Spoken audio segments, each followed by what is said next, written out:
कराची के एक पुराने मोहल्ले में एक दिलचस्प और भूली बिसरी लाइब्रेरी थी, दारुल इल्म। ये लाइब्रेरी कभी शहर का ज्ञान का केंद्र हुआ करती थी, लेकिन अब लोग इसे भूल चुके थे। मगर एक दिन अली नाम का एक जिज्ञासु और समझदार लड़का वहां चला गया। उसे बचपन से ही पुरानी किताबें और रहस्यमय कहानियां बहुत पसंद थीं।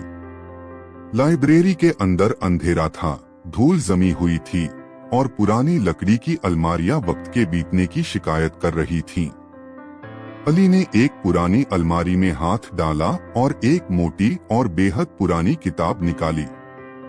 जैसे ही उसने किताब खोली, अचानक एक तेज रोशनी चमकी और लाइब्रेरी का माहौल पूरी तरह बदल गया। सामने एक नूरानी सी आकृति प्रकट हुई, एक जिन्न जो किताब से निकलकर हवा में तैरने लगा। उस जिन्न का नाम था ज़रवान और उसने कहा, मैं किताबों का जिन्न हूँ। मैं सिर्फ उन्हें ज्ञान देता हूँ जो सच्चे दिल से सीखना चाहते हैं, न सिर्फ दुनिया के लिए बल्कि खुद को बेहतर बनाने के लिए। अली पहले तो घबरा गया, लेकिन उसके अंदर ज्ञान की प्यास ने उसे हिम्मत दी।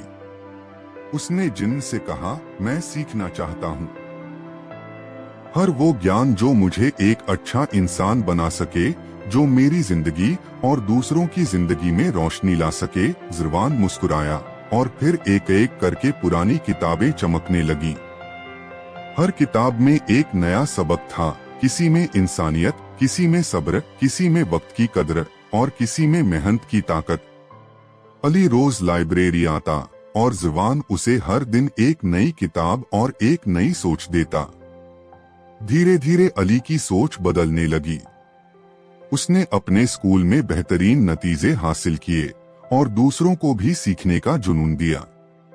वह अब किसी का मजाक नहीं उड़ाता, बल्कि मदद करता।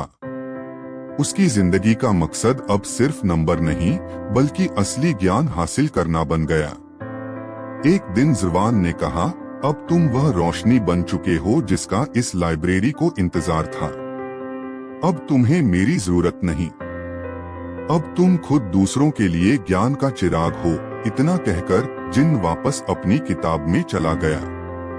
उस दिन के बाद अली ने लाइब्रेरी को फिर से जिंदा कर दिया। बच्चे, जवान और बुजुर्ग वहां आने लगे। हर शख्स के हाथ में अब एक किताब और दिल में सीखने का जज्बा होता। प्रेरणादायक संदेश। ज्ञान वो ताकत है जो सिर्फ इंसानों को नहीं, बल्कि जिन्नों तक को रोशन कर दे।